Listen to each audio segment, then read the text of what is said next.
দেখলে মা, আমি গৃহভূতকে ঠিক আটকাতে পেরেছি। আমার ভালোবাসার শক্তি গৃহভূতকে যেতে দেয়নি। প্রথমে একটু ছটফট করলেও তারপরও আবার ঠিক হয়ে গেল, দেখলে? কিন্তু মনি, আবার ও কেন ছটফট করতে শুরু করলো? মৌকে মৌকে তোদের আবার কোনো ক্ষতি করতে চাইছে? না মা, মৌ চাইলেও এখন আর গৃহভূতের কোনো ক্ষতি করতে পারবে না, কারণ ভগবান আমাকে সঠিক পথটা দেখিয়ে দিয়েছে। আমি আমার ভালোবাসার উপরে যে বিশ্বাসটা হারিয়ে ফেলেছিলাম, সেই বিশ্বাসটা আমি আবার ফিরে পেয়ে গেছি। মা, তুমি নিশ্চিন্তে মৌয়ের কাছে, মৌয়ের ঘরে যাও। না বনি, আমি আর ওর সঙ্গে থাকতে পারছি না, আর সহ্য করতে পারছি না ওকে। সামনে থাকলেই দু চার কথা বলে ফেলবো, ঝগড়া লেগে যাবে। তার থেকে ও ওর মতো থাক, আমি আমার মতো থাকি। আমি এসবের মধ্যে আর থাকতে চাইছি না, দূরে চলে যেতে চাইছি। সুমনাই, কি বলছো তুমি? ওরা তোমার সন্তান, ভালো মন্দ তো আমাদেরই দায়িত্ব, সেখানে অভিমান দেখালে চলে?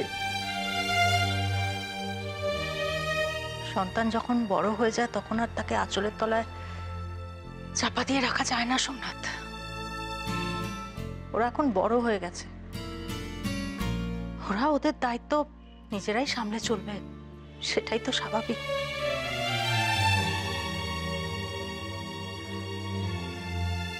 আমি আর ওদের মধ্যে থাকতে চাই না, ওরা ওদের মতো থাকুক, আমি আমার ঘরে থাকতে চাই, যদি তোমার কোনো আপত্তি না থাকে।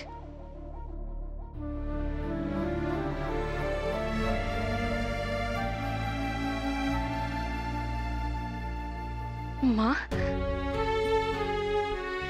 মা, তুমি বাবাকে ক্ষমা করে দিয়েছো? হ্যাঁ বনি, আমি বুঝে গেছি সম্পর্কের মূল্য কি, কিন্তু মৌ এখনো বোঝেনি বনি।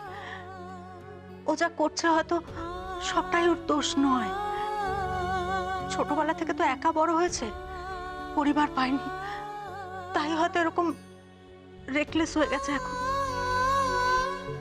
আমার মনে হয় আমাদের পরিবারটাকে যদি বাঁচাতে হয়, তাহলে আমাদের নিজেদের সম্পর্কের বন্ধনটাকে আরো জোরালো করা দরকার।